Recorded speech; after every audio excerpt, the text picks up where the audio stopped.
Good morning, this Pradeep from prudent broking services. US market में कल 1% से लेकर 2.4% का उछाल देखा गया। यहाँ पे होलसेल इन्फ्लेशन यानी कि पीपीआई का डेटा आया, प्रोड्यूसर प्राइस इंडेक्स। यहाँ पे 0.1% की बढ़त देखी गई, जो एक्सपेक्टेशन 0.2% की थी उससे कम था। यूएस के 10 ईयर ट्रेजरी यील्ड इसी के चलते 6 बेसिस पॉइंट गिर के 3.845% पे रहे। डॉलर इंडेक्स %0.5 गिर के 102.60 पे रहा। गोल्ड 0.2% गिर के $2466 पर आउंस पे रहा।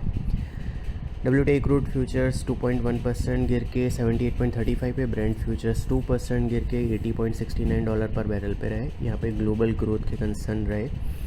यूरोपियन मार्केट्स में 0.2% से 0.7% की बढ़त दिखी गई। हमारे मार्केट में दोनों मेन इंडाइसेस 0.9% गिरे। ये इनका पिछले 8 सेशन में छठा दिन रहा गिरावट का। सेंसेक्स 692 पॉइंट्स गिर के 78,956 पे। निफ्टी 208 पॉइंट्स गिर के 24,139 पे क्लोज हुआ। निफ्टी के मिड कैप और स्मॉल कैप इंडाइसेस 0.8% और 1.3% गिरे।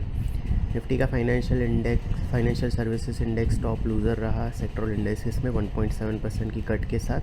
इसके बाद मेटल और पीएसयू बैंक इंडाइसेस 1.6% नीचे रहे। कंज्यूमर ड्यूरेबल इंडेक्स सबसे ज़्यादा 1.3% उछला। उसके बाद हेल्थ केयर इंडेक्स 0.1% ऊपर रहा। एफआईएस की कैश सेगमेंट में 2100 करोड़ की, इंडेक्स फ्यूचर में 2400 करोड़ की और स्टॉक फ्यूचर में 6100 करोड़ की नेट सेलिंग रही। डोमेस्टिक इंस्टीट्यूशन की 1200 करोड़ की नेट बाइंग रही। रुपी 83.97 पे फ्लैट रहा। आज निक्केई 1% ऊपर है। हैंगसेंग और शांघाई 0.3% और 0.4% डाउन है। गिफ्ट निफ्टी हमारे मार्केट के लिए करीबन 50 पॉइंट्स हायर ओपनिंग सजेस्ट कर रहा है। कल हमने बताया था कि 20 डीए में जो 24,550 के आसपास है वो इमीडिएट हर्डल के तौर पे कंटिन्यू कर रहा है और 23,893 जो लास्ट वीक बॉटम बना है वो इमीडिएट सपोर्ट के तौर पे कंटिन्यू कर रहा है। निफ्टी ने 24,116 का लो बनाने के बाद 24,139 पे क्लोज दिया। 23,893 जो लास्ट वीक बॉटम बना था वो इमीडिएट सपोर्ट के तौर पे कंटिन्यू कर रहा है।